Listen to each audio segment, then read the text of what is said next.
Yo, what is going on, guys? Exelon here, and we are back. Finally, we are back with a Grim Maju deck profile. And before we get into the deck profile, I'd like to give a shout out to Team Prestige, best team. Love those guys. Awesome team. Gives me motivation to keep playing the game, and I love theorizing with them. They're awesome guys. But yeah, let's get into the deck profile. 3 Grim Maju, one of the win cons of the deck. Not the win con, but one of them. We have several different ones. We just beat him down. Grim Maju helps that a lot. And to aid him, to make him 3,200 right off the bat, we play 3 Gizmek Orochi. The card's insane. Love this card so much. And you can also blow up cards on your opponent's side of the field, like their monsters, if you banish 3 from the extra deck. Pretty good, comes up. And then we were playing the Spice. We were playing 3 Radion, the Kaiju. Now we're playing this for Spiral specifically, playing for Spiral and then just like random stuff. Mostly Spiral. We can out the sleeper like this. Without that, it's hard for us to out the sleeper. So this card just breaks the board very easily. And then we are playing for dangers. We are playing 3 Bigfoot. Bigfoot's a level 8. He blows up. He's 3k, the biggest danger. And yeah, he's really good. Blows up any face-up card. Playing his counterpart, Danger Thunderbird. 2800 beater, level 8. And he blows up face down cards. So he's pretty good. Gets rid of back row in the Guru Alter guys matchup. He's good. Play 2 Choop to revive both of them from the graveyard. And 2 Jackalope to get anything out of your deck, whether you need a level 8 or anything. Doesn't matter. And I don't know if you guys noticed, but there's no Ogopogo yet. We'll get to that in a second. Playing 2 Sukinoku. This one sucks. I don't like this one at all. I don't. But you have to play it because it's a danger. It's a free body. It also helps if Curious plays. And the main reason why we do play it is because it just, even if he gets sniped, he comes back. That's the reason why we play it. Now for the danger 1-ofs. 1 Nessie and 1 Ogopogo. So we were playing 1 Ogopogo just because Ogopogo does nothing. It really doesn't. It's 1200. It's level 8, but it's 1200. It has 3000 defense, which sometimes is necessary in like simplified game states if you just need to stay alive by keeping him up in defense. But he's really bad. The only time we ever summon him is off Jackalope because he's 3k booty and we just get him out of our deck. Because we don't want to draw into him. We really don't. I mean, he's also there for you can use this and you can ditch the spell card. Like, that's the only reason. I hate this card. A lot of people play it at 2. Some people even play it at 3. But I don't like it. But it is a trading target, so it's whatever. Not a fan, though. Next on to spells. We are playing the 4000 beater Grim Maju. And you draw 2 cards off it. It's pretty good. Love this card. It's awesome. One of the best cards in the deck. 3 Super Poly. Again, to beat Spiral. We can beat Spiral with this. We can beat like random decks if we have to. It's insane. And cool thing is, all your monsters are darks. So you can like go on your own Starving Venom and let's say you're like 2000 off game. And you just do this in battle phase and just Starving Venom your dudes. Comes up. And the card that just came out that everyone's super excited to get their hands on, 3 Lightning Storm. This card is insane, but I don't know if it's the best in this deck. So the reason why I say that, because sometimes you really need to just Gizmek out on your opponent's turn. Like, you obviously make them go first. So sometimes you need to Gizmek out on your opponent's turn. And if you Gizmek out on your opponent's turn, this card is just turned off because you have to control no face-up cards. But it's still an amazing card, obviously. It blows up all the back row, blows up all face-up attack position monsters. It's insane. It's a really good card. And if you Kaiju, let's say you're playing against Spiral and they don't end on the God board with like their Trigate, or like they don't end on the God board with Appaloosa and everything. You can still just Kaiju over the Trigate or whatever else is co-linked. You can blow up all that, and then you can sit there and just have to deal with the sleeper. It's really good, but the main reason why we do play is not for Spiral, obviously. It's for the back row decks. Back row decks are like insanely popular right now. They're all over the place. Just because Geist just won the PPG. So, like, game one, they're not going to expect you to main this card. Unless, they know you're playing Grimaju Danger. Or, like, some kind of go second decks, like if they won the dice roll. And they don't have a judgment. They literally just lose. But if they do have a judgment, they have to pay 4,000 for it.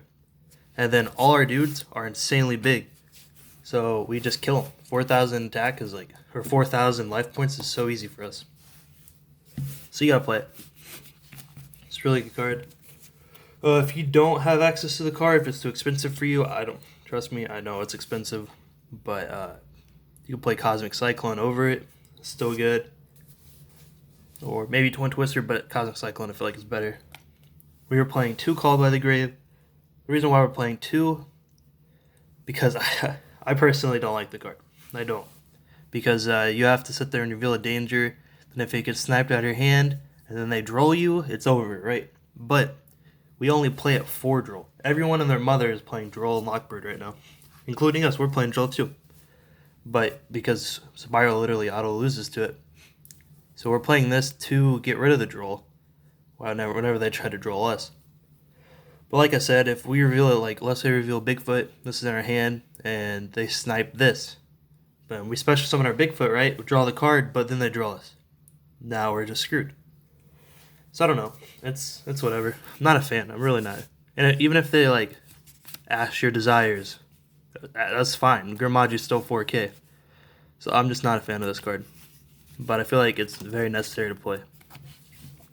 And then we got the draw cards. 2 trade in, gets rid of your Ogopogo, gets rid of your Thunderbird, gets rid of your Gizmek, gets rid of all your level 8s. It's pretty good. Dangers get their effect off this. Nice. 2 Allure. Not a fan of Allure in this deck just because your Dangers don't get the effects. But one thing I was going to think about playing was cut one of these for a 3rd trade in and cut this for Gamma Seal because it's level 8 and it's only 2200, so it's a lot easier to get over. But I don't know. I don't have access to Gamma Seal right now. I'd have to pick some up. But that might be the better route. And then for the 40th card, since we took a card out, we can just put the 3rd Called by in. But I don't know. This is my draw stuff right now. And then for the Power 1-ofs, we play Card Destruction, the God card. And in response team, obviously, for Ogopogo. Card Destruction's insane. You open a hand full of Dangers or Gizmex or whatever, and you just plus so much. Like, even if you card these on, like, if they don't end on Trigate or something on Spiral and you card these, they usually use their entire hand to play that turn.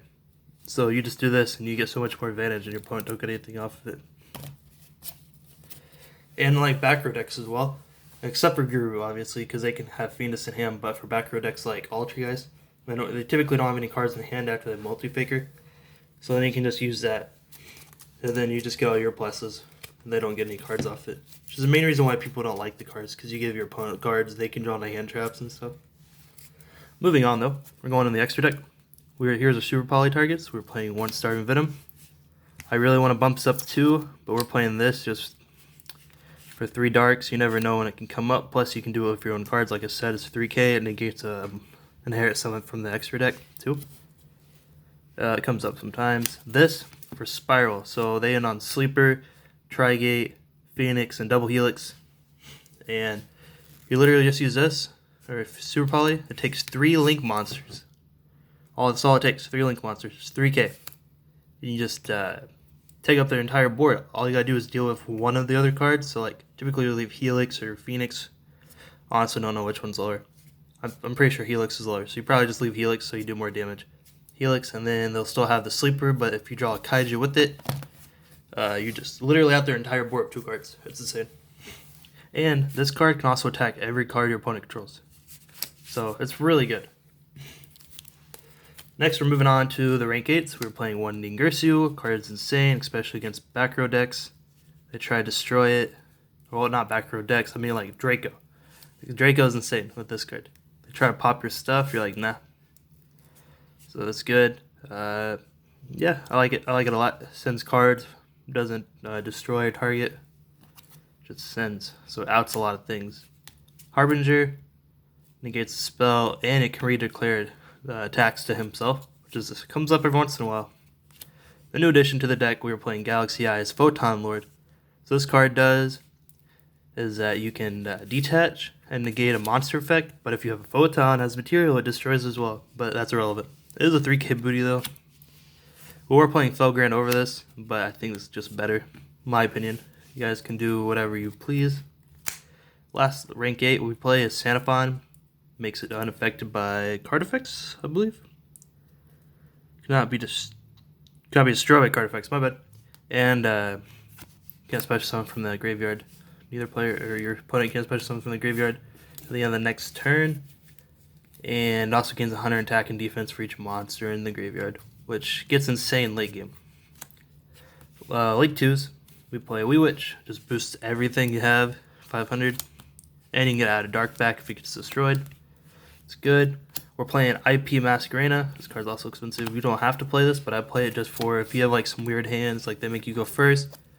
You sit there and summon this, and then you have like another danger card in hand. Like let's say you have a Bigfoot in hand. Sit there, use this, and you have another card to go and go right into Unicorn. They use Unicorn effect, discard a Bigfoot, spin one of their cards back, and then you also get the Bigfoot pop. So it's pretty cool. Got some cool interactions. I like IP. It helps your bad hands. That's the main reason why I play it. So like if they make you go first, which sometimes they do, especially games 2. So that's good. Helps break your bad hands. Speaking of Nightmares, Phoenix, and Unicorn, cards are generically good. I rarely ever summon this card though. One Trizbana. Card blows up all the back row, deals 500 damage to every card, destroys on either player's side of the field. It's pretty good. Helps in time too. One Curious. So Curious, all your dangers are darks, but different types. So you can go into Curious extremely easy. You go Curious, and then you'll mill the Gizmek. Mill the Gizmek from your deck, and then you'll mill 3. So what this does, if you have a 4th card on the field, you go from here and go into Zoroboros. So then on your opponent's turn, like if it's in simplified game state, which typically that's what it does, if you don't kill them, you just break their whole board. And they'll be stuck on like 2 cards, like whatever they have in their hand, plus what they draw, obviously. So you'll just make Zoroboros and then use this, trigger this, banish whatever they are going to use. This card gets insane because he gets attack based off how much you're banished. He gets 200 attack for each banished. So he gets huge. And then the last card we play, just clear out games. Boral Sword. That's it for the main and extra. We're going to go on to the side deck. Side deck is a work in progress right now. But here's what I've been working with. We play 3 Nibiru. Obviously, really good against Salad. It's not good against Spiral because they just Appaloosa for like their 5th summon. And if they don't Appaloosa for the 5th summon, they're going to Appaloosa like their 6th or 7th summon. And by that point, it's not like a good place to Nibiru them because they have all these cards in their graveyard that just special summon everything back. So like even if you Nibiru them, like they still can make a board, which is insane. So Nibiru is not that good against Spiral, but it's good against like all the other like small combo decks, especially Salad. Salad just blows it out. For Spiral though, we're playing Droll and Lockbird like I mentioned earlier. Everyone and their mother should be playing this card right now. It just completely stops the Spiral boards and just lets you play on your turn. It lets you control the game, pretty much. And then the cards I'm iffy on, we played 2 Mind Control and a Pinkertops. So the main thing for this is, let's play it. So let's say I'm playing against more control deck, put this in, and these 2 in over the Super Poly, because control decks usually don't have like a target you can Super Poly. So that's my theory on that. You just take a 3 Super Poly for these 3 cards, and you can just break their board on their turn because these cards are just better on control matchups. Then for more back row hate, other than Lightning Storms, I'm playing 2 Twin, Red Reboot. I don't know. I like Twin better. I was thinking about playing Hey Trunade, but Twin's better because you can chain this. You can chain this to their cards, rather than like Lightning Storm you can't chain, or Hey Trunade you cannot chain. because it's not a quick play. So you can chain this to that. Like, let's say they're spoofing you, and chain this from your hand. Stop them in their tracks. Makes them -1 because they have to shuffle back for cost. That's my theory on that. Again, I don't know if that's the right call, maybe Cosmic. And then if they make us go first, we play their Billy 1. And I know this card does not affect Spiral hardly at all, but I do think it's a okay card for a lot of decks. And honestly, I don't know what else to put in for going first. I thought about Summon Limit, but it just hurts us too much. So I think that's it. I don't know. If you have any suggestions for this 15th slot, let me know. But that's the deck profile, guys. Yeah, I'm really loving this deck. I'm taking this list to Indy, and hopefully I perform really good. I'll let you guys know. I'll keep you updated. And don't forget, shout out to Team Proceed. Check them out on Facebook. We have a YouTube channel as well. Amazing guys. If you see me at Indy, I'll be wearing the jersey. Yeah, say hey, and have a great day, guys. See you on the next one.